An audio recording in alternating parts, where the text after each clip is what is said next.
আসসালামু আলাইকুম এভরিওয়ান, কেমন আছেন আপনারা সবাই? অনেকদিন পর আমি একটা ব্লগ এডিট করতে বসছি। পুরো রমজান মাস আলহামদুলিল্লাহ অনেক ব্যস্ততায় গেছে আমার। নিজে যে একটা ভিডিও বানিয়ে সেটা এডিট করে আপলোড করব ততটুকু সময় আসলে এবার হয়ে ওঠে নাই। আমি একা ইফতার করব, এই জন্য খুবই শর্টকাট কিছু একটা রান্না করব। সবকিছুই অল্প অল্প করে করে আমি ইফতার করব। তো চলেন দেখা যাক। ইফতারের শরবত হিসেবে আমি প্রতিদিন কুশারির গুড়ের শরবত খাই। শরবতটা আমার কাছে খুবই ভালো লাগে, কারণ পুরো রমজান মাসে আমি কুশারির গুড়ের এই শরবতটাই খাইছি। বিকেলে প্রথম কাজ থাকে আমার এই গুড়ের শরবতটাকে আগে ভিজাতে দেওয়ার, সাথে আমি কিছু চিয়া সিডও দিয়ে দিয়েছি। এটা খুবই হেলদি। আর রোজার মাসে দেখা যায় প্রায় দিনই এরকম বাসাতে ইফতার আসে। আর মধ্যে যেহেতু আমি একাই খাবো, এই জন্য আমার একটু ভালোই হয়েছে।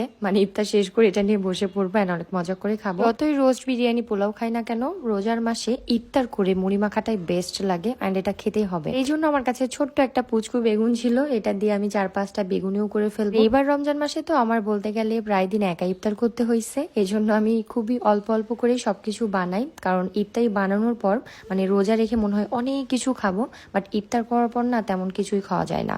এক গ্লাস পানি খাওয়ার পর মনে হয় যে পেটটা একদম ভরে গেছে, আর পেটের মধ্যে কোনো কিছুই ঢুকানো সম্ভব না। যার কারণে সবকিছুই আমি একটু একটু করে করবো। বেগুনিগুলা দেখতে কত কিউট, তাই না? একদমই পুচকু পুচকু।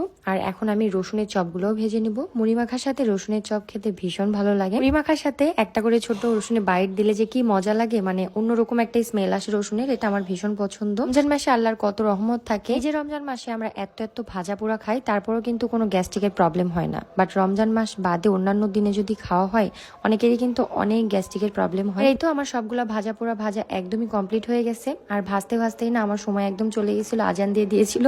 আমি তাড়াহুড়া করে এসে শরবতটা আগে মুখে নিয়েছি, তারপর আস্তে ধীরে মুড়ি মাখাবো এন্ড বসে থেকে খাবো। এইবার রমজান মাসে আমি আম্মুকে খুবই মিস করছি। এবার একটা রমজানেও আব্বু আম্মুর সাথে আমার ইফতার করা হইলো না। আসলে আল্লাহ তাআলা আমাদের রিজিক যেখানে লিখে রেখেছেন সেখানে আমাদের থাকতে হবে, এন্ড সেখানে আমাদের খাবারটা জুটবে। প্রতি বছর যদি আপনাদের ভাই আমার সাথে ইফতার করে, এবার কাজের জন্য সে মাঝে মধ্যে ইফতার করতে পারছে কয়েকটা, বাট বেশিরভাগই দেখা যাচ্ছে বাহিরেই করতে হয়েছে তার।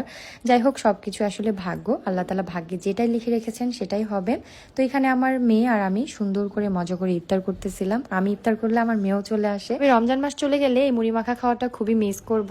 অন্যান্য দিনে আসলে এতটা মজার হয় না বা খেতেও ভালো লাগে না। হোক, আমার আজকের ভিডিও এখানে শেষ করছি। পরবর্তী একটা সুন্দর ভিডিওতে আপনাদের সাথে দেখা হয়ে যাবে। ততক্ষণ সবাই ভালো থাকবেন, সুস্থ থাকবেন, আর ভিডিও ভালো লাগলে কিন্তু লাইক করে দিবেন।